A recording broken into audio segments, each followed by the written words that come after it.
Halo Sobat Kimia, salam satu senyawa. Bagaimana kabarnya nih? Semoga sehat selalu dan tetap semangat belajar kimia. Di video kali ini, kita akan mempelajari mengenai ikatan kimia dan jenis-jenisnya. Kalian sudah siap? Murid sekalian, coba perhatikan gambar berikut. Nah, pasti kita semua sudah tidak asing ya dengan namanya garam dapur. Menurut kalian, garam dapur tersusun dari unsur apa saja sih?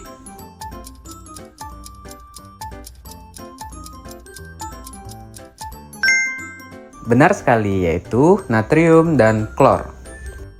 Kemudian, kita tahu bahwa garam dapur tersusun dari lebih dari satu unsur. Tapi, mengapa ya unsur-unsur tersebut bisa saling bergabung dan membentuk senyawa? Kenapa ya? Oke, apakah unsur-unsur tersebut berikatan secara kebetulan atau ada alasan tertentu yang membuat mereka saling berikatan?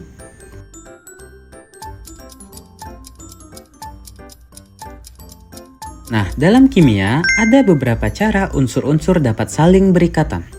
Cara unsur-unsur berikatan inilah yang dinamakan dengan ikatan kimia. Adapun tujuan pembelajaran pada video kali ini yaitu murid mampu membedakan ikatan ion, kovalen, dan logam dari unsur-unsur penyusunnya melalui pengamatan contoh senyawa dengan benar. Kemudian, murid mampu membedakan senyawa berdasarkan jenis ikatan kimia dengan melihat sifat fisiknya melalui pengamatan dan analisis data sifat fisik senyawa secara tepat. Semua benda di sekitar kita, baik padat, cair maupun gas, tersusun dari atom-atom yang saling berikatan. Mengapa atom saling berikatan? Alasan utamanya adalah untuk mencapai kestabilan.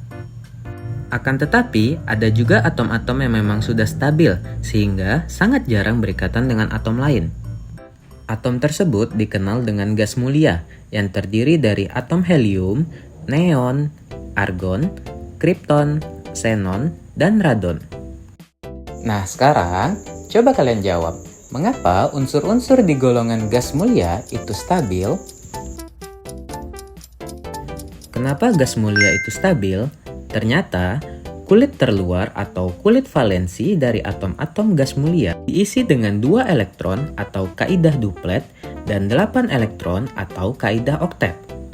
Karena itu, untuk mencapai keadaan stabil, atom-atom lain akan membentuk konfigurasi elektron seperti gas mulia. Sekarang, coba kalian lanjutkan untuk konfigurasi elektron kulit dan subkulit dari unsur kripton, xenon, dan radon. Atom-atom akan berinteraksi dengan cara melepaskan, menerima, atau berbagi elektron. Ikatan yang terjadi dari interaksi antar atom inilah yang disebut dengan ikatan kimia. Ada 3 jenis ikatan kimia yang akan kita bahas dalam video ini, yaitu ikatan ion, ikatan kovalen, dan ikatan logam. Sekarang, mari kita bahas jenis ikatan kimia yang pertama, yaitu ikatan ion. Contoh senyawa yang terbentuk melalui ikatan ion adalah butiran garam dapur. Garam dapur terbentuk dari ikatan ion antara atom natrium dan klor. Kemudian, bagaimana ikatan ion ini bisa terbentuk? Apakah ada yang bisa menjawabnya?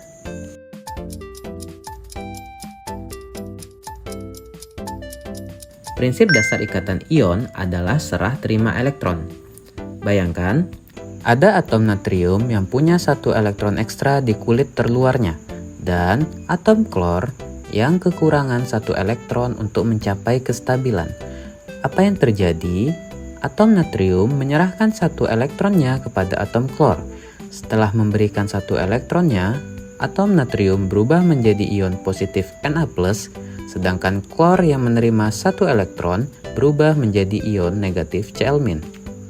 Mengapa atom natrium berubah menjadi ion Na+, dan atom klor berubah menjadi ion Cl-? Atom natrium berubah menjadi ion Na+ karena atom Na melepaskan 1 elektron. Akibatnya, jumlah proton lebih besar daripada jumlah elektron, maka muatannya menjadi positif. Kemudian, atom klor berubah menjadi ion Cl- karena atom klor menerima 1 elektron. Akibatnya, jumlah elektronnya lebih banyak daripada jumlah protonnya, maka muatannya menjadi negatif. Kedua ion yang berbeda muatan ini akan saling tarik-menarik membentuk ikatan ion. Interaksi tarik-menarik antara ion positif dan negatif ini tidak hanya terjadi pada satu pasang saja.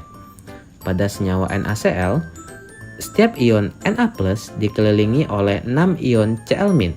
Begitupun sebaliknya. Interaksi ion-ion ini membentuk susunan yang sangat rapi dan teratur dalam bentuk kisi kristal. Susunan yang teratur dan kuat ini yang menyebabkan senyawa ion seperti garam dapur umumnya berwujud padat pada suhu kamar dan memiliki titik leleh yang sangat tinggi. Namun, meskipun kuat, kisi kristal ini punya kelemahan terhadap gangguan mekanis. Coba kalian ambil sebutir garam dan pukul dengan sendok. Apa yang terjadi? Ya, ia akan pecah. Mengapa? Karena saat kita memukulnya, posisi ion-ion kisi kristal sedikit bergeser. Ketika ion-ion dengan muatan yang sama menjadi berdekatan, mereka akan saling tolak-menolak dengan kuat. Tolakan inilah yang menyebabkan kristal garam retak dan akhirnya pecah. Jenis ikatan kimia yang kedua yang akan kita bahas adalah ikatan kovalen. Contoh senyawa yang terbentuk melalui ikatan kovalen adalah molekul oksigen. Lalu, bagaimana ikatan kovalen ini terjadi? Ikatan kovalen terjadi ketika atom-atom saling berbagi elektron agar kulit terluar mereka terisi penuh dengan 2 atau 8 elektron. Berdasarkan jumlah pasangan elektronnya, ikatan kovalen dibagi menjadi 3 jenis sebagai berikut. Ikatan kovalen tunggal, ikatan kovalen rangkap 2, dan ikatan kovalen rangkap 3. Jika hanya satu pasang elektron yang dipakai bersama, namanya ikatan kovalen tunggal, seperti pada pembentukan molekul hidrogen. Jika 2 pasang elektron dipakai bersama, namanya ikatan kovalen rangkap 2, contohnya pada molekul oksigen. Dan jika 3 pasang elektron dipakai bersama, namanya ikatan kovalen rangkap 3, seperti pada molekul nitrogen.